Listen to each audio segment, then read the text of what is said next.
Bakit kailangan natin pumunta sa church bawat linggo?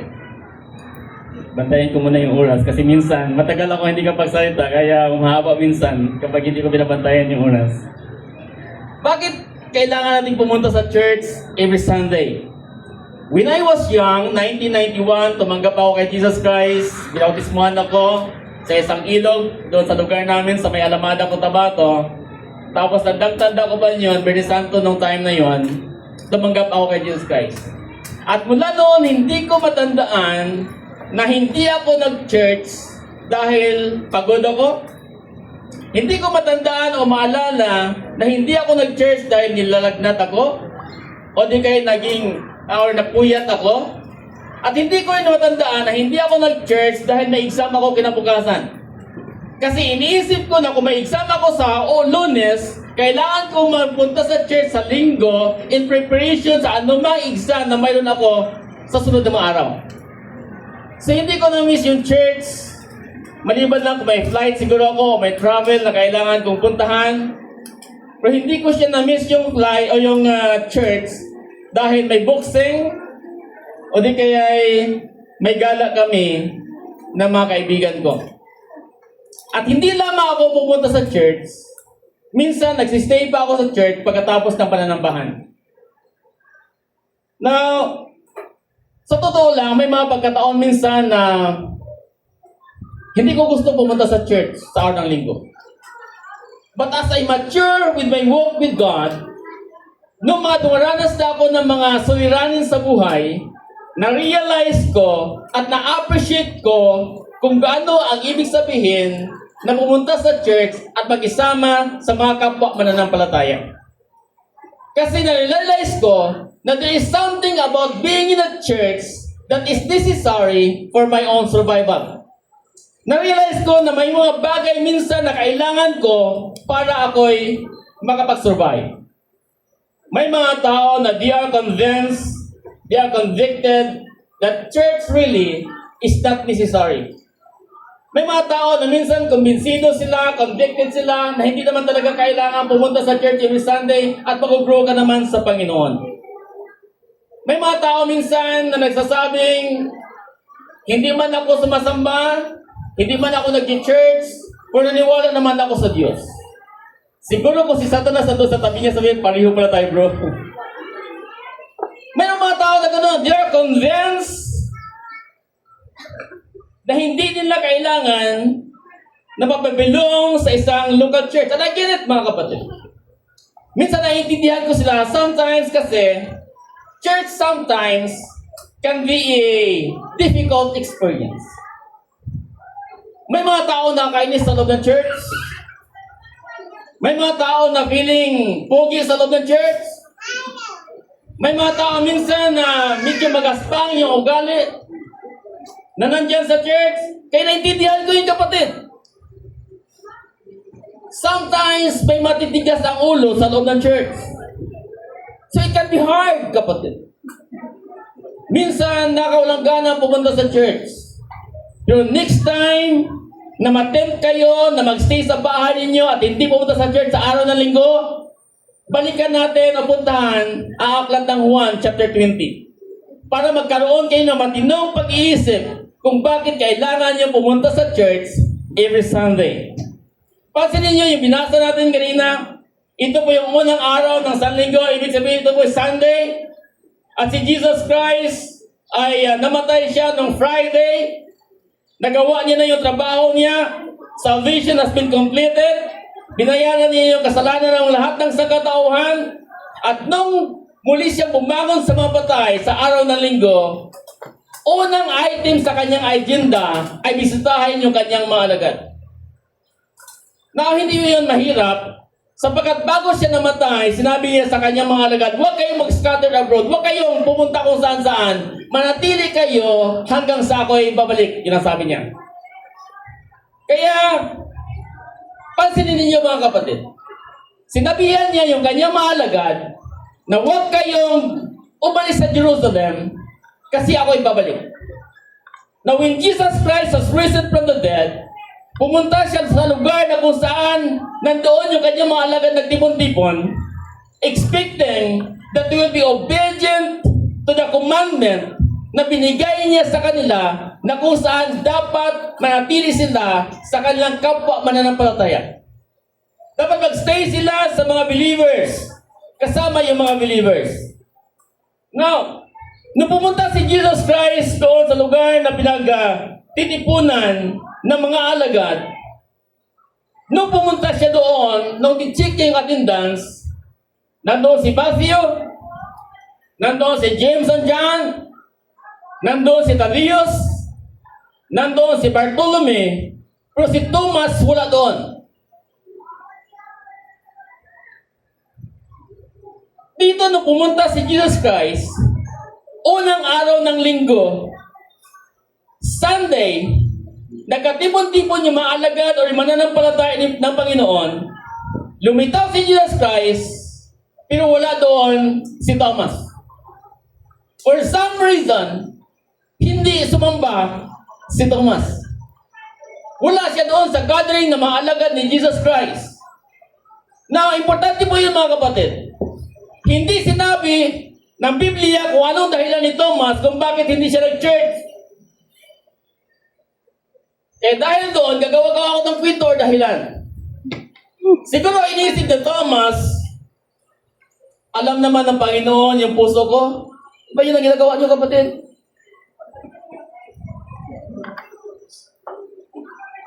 Alam naman ng Panginoon yung puso ko. Kahit hindi ako mag-church.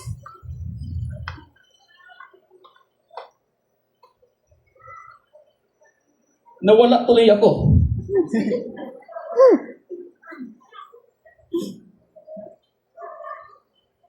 Sana ba ako kapatid? May kanya-kanya tayong dahilan. Minsan siguro, hindi nakapag-church si Thomas kasi napuyat siya sa kakalaro ng Mobile Legends kagabi. O di kaya PUBG. O di kaya Valorant. O di kaya hindi nakapag-church si Thomas ng panahon na yon sapagkat napansin niya na ang speaker ng time na yon ay hindi si Pedro kundi si Thaddeus. Kaya hindi siya pumunta sa church. O di kaya baka sa panahon na yon ay mayroon silang outing ng kanyang mga kabarkada. I do not know kapatid kung bakit si Thomas wala doon sa kanilang pananambahan. Bakit wala siya doon kasama ng mga alagad ni Jesus Christ? But here's what I can tell you mga kapatid, na his absence was a direct disobedience to the commandment of Jesus Christ to stay with other believers. Yung kanya hindi pagsipot doon sa lugar na kung saan ang mga alagad ay nagtipon-tipon when he decides to show up the first day of the week na kung saan si Jesus Christ ay nandoon, he is violating the commandment of Jesus Christ to stay in fellowship and relationship with other disciples. Nilabag niya, dinisobey niya yung command ni Jesus Christ na dapat manatili kayo sa isa't isa. My brothers and sisters, I come by early this morning to tell you that belonging to a church is not optional or alternative bilang isang alagad ng Panginoon. Can I say that again? Coming to church or belonging to a church is not optional para sa isang alagad ng ating Panginoon. The Bible says, sabi ng Biblia, huwag nating kaligtaan ang pagdalo sa ating mga pagtitipon. Kagaya ng mga ginagawa ng iba. Ibig sabihin, mayroong mga tao na dumadalo sa pagtipon-tipon natin, nag-church sila, pero dumating yung time na kung saan hindi na sila nagtitipon-tipon, hindi na sila nag-church. Kaya sabi ng Biblia, sabi niya, huwag niyong kaligtaan yung pagdalo sa ating pagtitipon-tipon. When Jesus Christ established His church doon sa Matthew chapter 16, hindi niya in-establish yung iglesia o hindi niya tinatag yung iglesia para lang sa iyo, kapatid. Kung hindi tinatag yun, para sa lahat. Kasi ang church ay composed ng mga taong mananampalataya at hindi lang ikaw, kapatid. And when you read the New Testament, kapatid, yung parousia, yung tungkol sa second coming ni Jesus Christ, the Bible says that si Jesus Christ ay babalik. He is coming back for His church. Siya ay babalik para sa kanyang iglesia. Jesus never envisioned in time that you would call yourself a Christian and not go to church. Hindi yun nalagay sa isip ni Jesus Christ. Hindi niya ini-envision na dating ang panahon na tawagin mo ang sarili mo na Kristiyano pero hindi ka nag-church. Why? Because there are things that you can never achieve or receive outside of the body of Christ. Na-realize ni Jesus Christ o alam ni Jesus Christ na mayroong mga bagay na hindi mo makamtan at hindi mo matanggap kapag wala ka sa church. There are something you can only receive if you are committed or connected to the body of Jesus Christ. Sa mga ito, mayroon lamang 4 na simpleng bagay na gusto ko i-share sa inyo mula sa teksto nating binasa. Number 1 na point. Kailangan mo pumunta sa church. Kailangan mo ng church. Number 1, you need a church because you need to be in relationship with other disciples or believers. Kailangan mong manatili at sumama kasama yung kapwa mo mananampalataya. One of the reasons Jesus commands are staying together. Isang dahilan kung bakit ipinag-utos si Jesus Christ na manatili kang kasama yung kapwa mananampalataya is that because you can never be the best self or you can never be your best self by yourself. Ganyan ba yun? You can never be your best self by yourself. Sister Medyo, okay man sa English ko? Hindi mo makamtan yung tunay mong galing kapatid kapag ikaw lang nag-iisa. And Jesus Christ recognized that no matter how talented you are, no matter how gifted you are, no matter how anointed you are, or how big you are, or how big your Bible is, or how many degrees you have, you can never be your best self by yourself. Because everybody needs somebody sometime.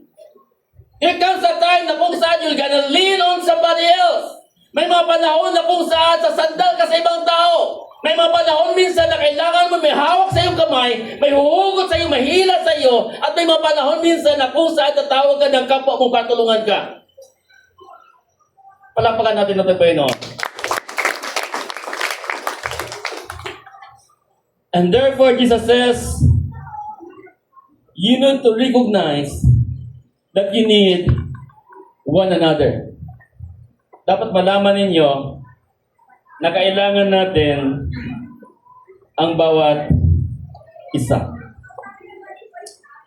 Siguro, iniisip niyo, alam na namin yan, pastor. But sometimes, church people can, ano bang sabihin ko? Alam ko na kailangan magsamba sa araw ng linggo. Kaya lang, some of the meanest people you know, yung mga tao napakasalbahay na pakilala mo, kabangis na mga tao. Some of the difficult people you ever had to deal with, kapatid. You go to church. Yung mga tao na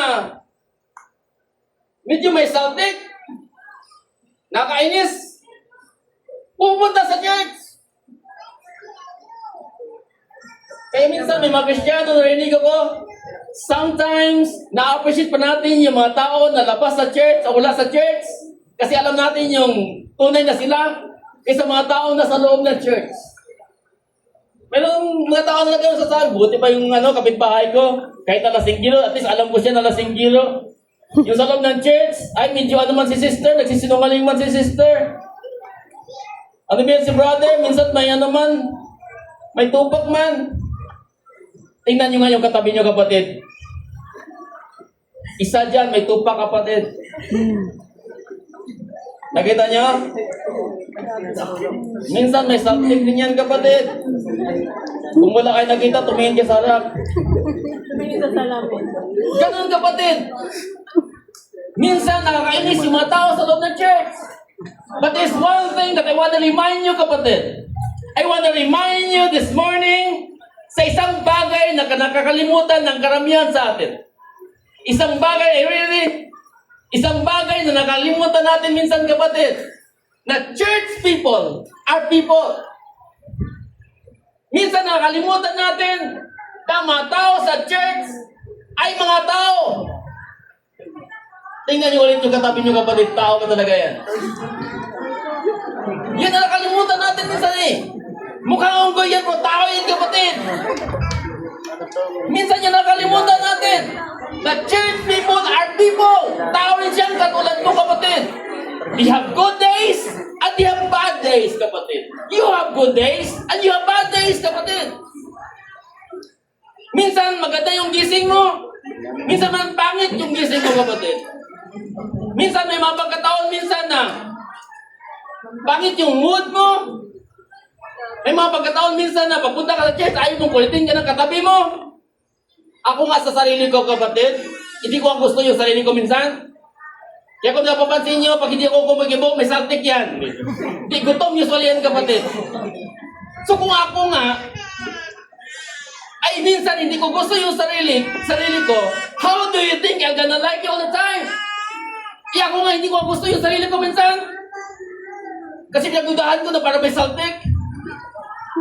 Nakadakit yung ibig ko sabihin, kapatid. There are people who have ups and downs just like everybody else. May mga kanya-kanya tayong dalahin sa buhay, kapatid.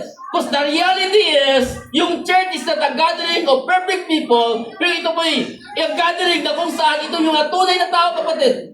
Ito hindi po isang pagtitipon-tipon ng mga taong perfecto, kundi ito po'y pagtitipon-tipon ng mga taong totoo, makasalanan at iligtas sa pagitan ng biyaya ng Diyos at kailangan nila ng biyaya ng Diyos para i-guide sila sa mga araw-araw nila ng pamumuhay.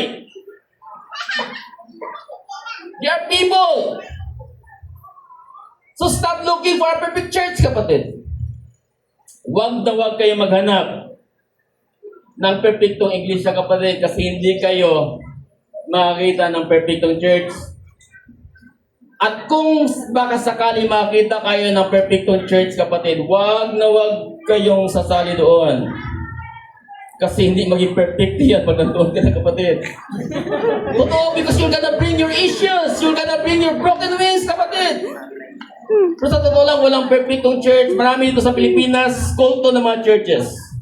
Yung mga tao na niwala na ang kailang sugo, ang kailang founder ay anghel. Bro, hindi sila niwala si Kristo ay Diyos. Para sa kanila, si Jesus Christ ay tao lamang. Kulto. Maraming ganun, kapatid.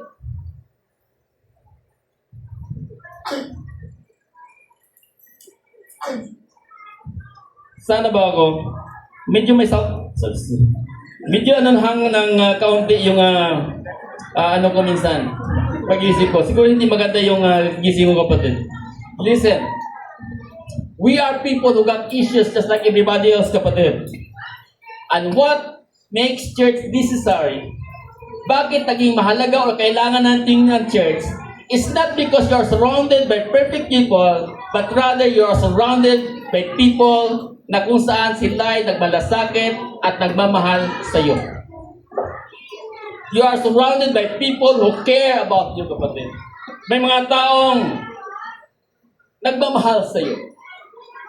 Patunayan ko sa inyo, kapatid. Sa verse 24 ng ating binasa kanina, nung dumating si Jesus Christ, Thomas wasn't there. Wala doon si Thomas. Tama? Sa verse 25, sinabi ng mga alagad kay Thomas. Pasilin nyo.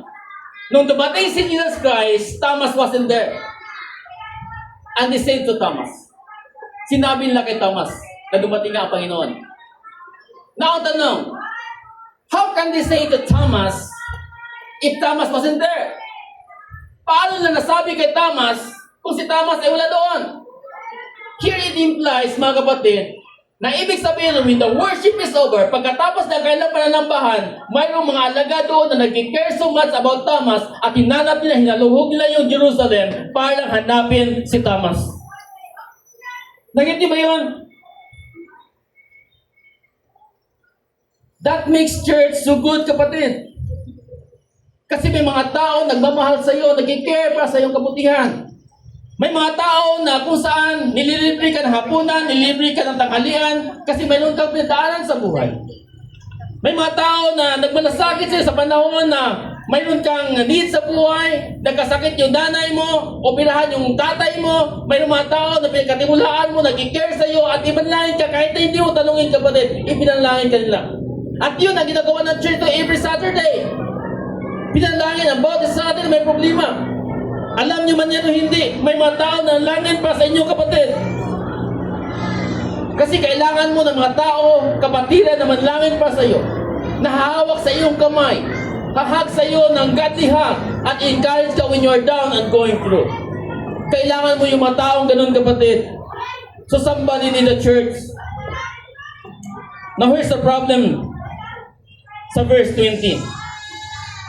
Sabi kasi ni Thomas, nung nakita na siya ng kapwa niya alagad, sabi niya, hindi ako maniniwala na si Jesus Christ ay muling nabuhay mula sa mga patay. Maliban na lamang kung makita ko kanyang mga kamay. Now here's the problem sa verse 20. When Jesus Christ showed up, nung napakita siya sa kanyang kaligtahan, unang bagay na ginawa ni Jesus Christ, pinakita niya ang bakas ng pako sa kanyang mga kamay, sa kanyang mga alagad. Ang problema, wala doon si Thomas, kapatid. Kung si Thomas nandun pa lang sana, sinunod niya lang sana yung instruction ni Jesus Christ na manatili sa kapwa mga alagad. Sana nakita niya yung mga bagay na dapat niya makita sa panahon na yun. Anong ibig kong sabihin, kapatid? Your faith is fractured. Nagkakaroon ng lamat yung inyong mga pananampalataya sapagkat hindi kayo nag-church palagi. Nagkabuhol-buhol yung inyong desisyon, nagkamali-mali kayo ng desisyon kasi hindi kayo nag-church. Nasistress kayo, na-disappoint kayo, marami kayong problema sa buhay. Kasi hindi kayo nag-church, kapatid. Na ang kagandahan kay Jesus Christ, pagkatapos niya magpakita sa kanyang mga alagad, pagkatapos ng 8 araw, kinount ko siya sa Jewish calendar, kasi inclusive yung kanyang calendar. Sa sunod na linggo, nagpakita siya ulit at nandun na si Thomas. Kaya lang, kagabi habang iniisip ko yun, naitanong ko, bakit si Jesus Christ ay naghintay pa ng 8 araw para magpakita kay Thomas? Bakit hindi napakita si Jesus Christ sa araw ng Lunes? Bakit hindi hinanap ni Jesus Christ si Thomas sa araw ng Martes? Bakit hindi pinakita ni Jesus Christ yung bakas ng mga pako sa kanyang kamay sa araw ng Biyernes? Isang bagay na napansin ko, siguro gusto ni Jesus Christ, He wants Thomas to know that one of the reasons you need to come to church with the disciples gathered ay para maipakita ng Panginoon yung kanyang kagalingan. Gusto ng Diyos na ipakita yung kanyang kamay na gumaling. Isang bagay na gusto ng Panginoon na pupunta ka sa church para ipakita ng Panginoon yung mga tao na wounded at pinagaling niya. Gusto ipakita ng Diyos yung mga tao na nanalangin at dininig ng Diyos ang kanilang mga panalangin. Gusto ipakita sa iyo ng Diyos, kaya ka gusto niya pupunta sa church kasi gusto ipakita ng Diyos yung mga tao na naghirap at inangat ang buhay ng ating Panginoon. Mayroon ba din sa church na to na nakaranas ng ganon? Na ikaw ay nagkasakit at pinagaling? Nanalangin ka o pinalangin ka ng mga kapatiran at tininig ng Diyos ang iyong panalangin? Noong unang panahon, ilang piraso lang yung damit mo.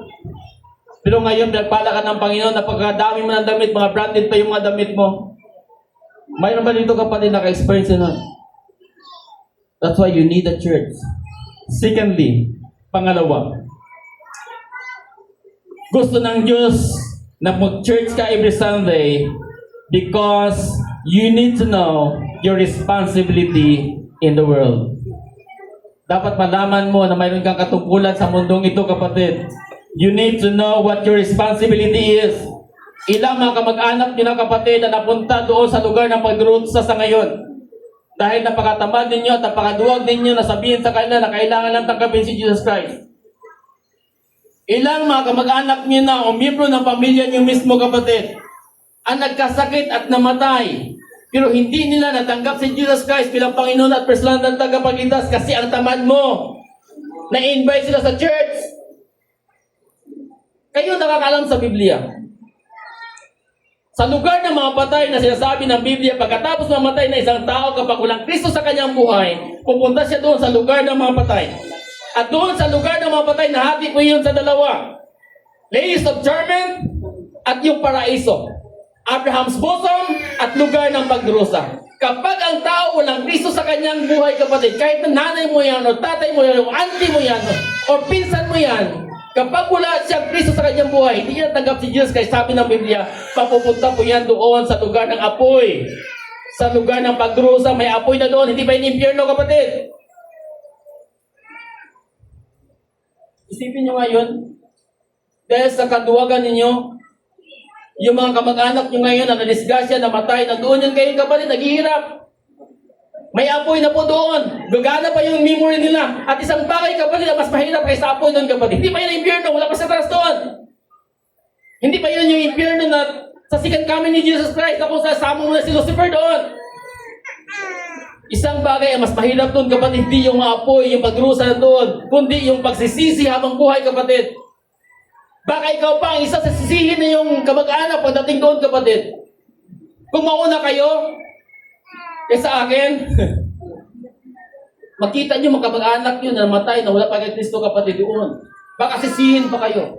Ba't hindi mo sinabi sa akin? Bakit hindi mo ako inimitahan sa church? Bakit hindi mo sinabi sa akin na si Kristo pala ay namatay doon sa krus para bayaran ang mga kasalanan at tumutanggapin ko siya? Punta ako sa langit. Bakit hindi mo yun sinabi? Di ba kamag-anak tayo? Di ba ikaw yung auntie ko? Di ba ikaw yung uncle ko? Di ba magkapatid tayo? Di ba kaklase tayo? Di ba magkaibigan tayo? Ba't di mo sinabi, kapatid? Lugar na kung saan ikaw ang nagdusa, kapatid, habang naghihintay sa second judgment o sa final judgment. Magsisisi ka habang buhay. Sana nakinig ako kay pastor. Sana tinanggap ko si Jesus Christ. Sana hindi ako nahiya na lumapit sa harapan. Yun ang mas mahirap, kapatid. God has entrusted us and we are servant. Pinagkatiwalaan tayo ng Panginoon at tayo ay mayroong mga responsibilidad para tulungan yung ating mga kaibigan, kamag-anak na makapunta man lang sa church. Masabihan man lang, tanggapin mo si Jesus Christ. Kung hindi, problema na yun lang, kapatid. Kung pag hindi mo nasabihan, baka ikaw ay isa sa mga sisi, kapatid. Now, ang kagandahan, when you got saved, when you accepted Jesus Christ as your Lord and personal Savior, nung tinanggap mo si Jesus Christ, pumasok ang Holy Spirit sa iyong pagkatao. Yan sabi ng Bible, and you will receive the Holy Spirit. At pagpasok ng Holy Spirit sa ating katawan o sa ating pagkatao, He never comes empty-handed. Hindi po yan siya pumasok dyan na walang dala. When the Holy Spirit enters your life, He brings a gift. Kapag pumasok yung banal na Espiritu nung tinanggap po si Jesus Christ, magdadala po yan ng talento para sa iyo. He will give you a gift. And the expectation is that you're gonna utilize that gift para sa ikapagpalago ng kaharian ng ating Panginoon. Para ba siya sabi niya, okay, I will give you gift so that you will use it to change the world. Now, ang ibig sabihin, binigyan ka ng talento ng Panginoon. Ang iba siguro na-discover nyo na kung anong talento ang binigay sa inyo ng banal na Espiritu. Ang iba siguro hindi pa. Pero ang purpose niyan, hindi para maging stanyag ka or maging sikat ka or magkapira ka. Hindi po ka doon, kapatid. Ang purpose niyan para gamitin na edify yung church. At dahil nabigkas yung talento, yung pagpunta mo sa church every Sunday at pag-upo dyan, kapatid, hindi po yan talent. Hindi po yan gift. Yung pag-criticize yung kay pastor kasi ang haba ng sermon, hindi po yan gift, kapatid. Kung titignan nyo yung 1 Corinthians chapter 12, napaka-selective ng Holy Spirit sa pagbibigay ng gift. At nilimitahan niya yung gift na binibigay niya sa bawat isa sa atin.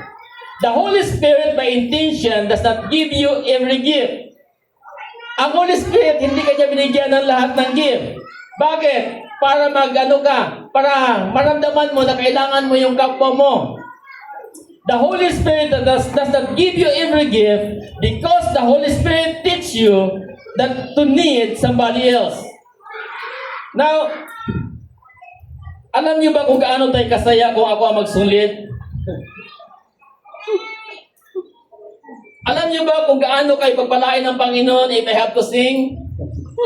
Pati kaya kami dalawa ni Oo mag-play ng keyboard. Alam niyo ba kung gaano kagulo kung ako yung mag-play ng drums? So Sister Ayen, ikaw yung sa music. Brother Mark, ikaw yung sa music instrument. Brother Adjang, ayusin mo palagi yung mga microphone. Nandiyan ba si Noy? O siguro si Carl, magluto ka ng tanghalian natin mamaya at hayaan niyo ako na mag-sermon dito kapatid. Nag-gift ninyo. Lahat tayo mayroong mga gift. At dapat gamitin natin yung mga gift natin para sa kapurihan ng ating Panginoon. When everybody does what they are supposed to do, that's when the glory of God is made manifest as we use our gifts with one another. Bilisan ko na kapatid. Pangatlo.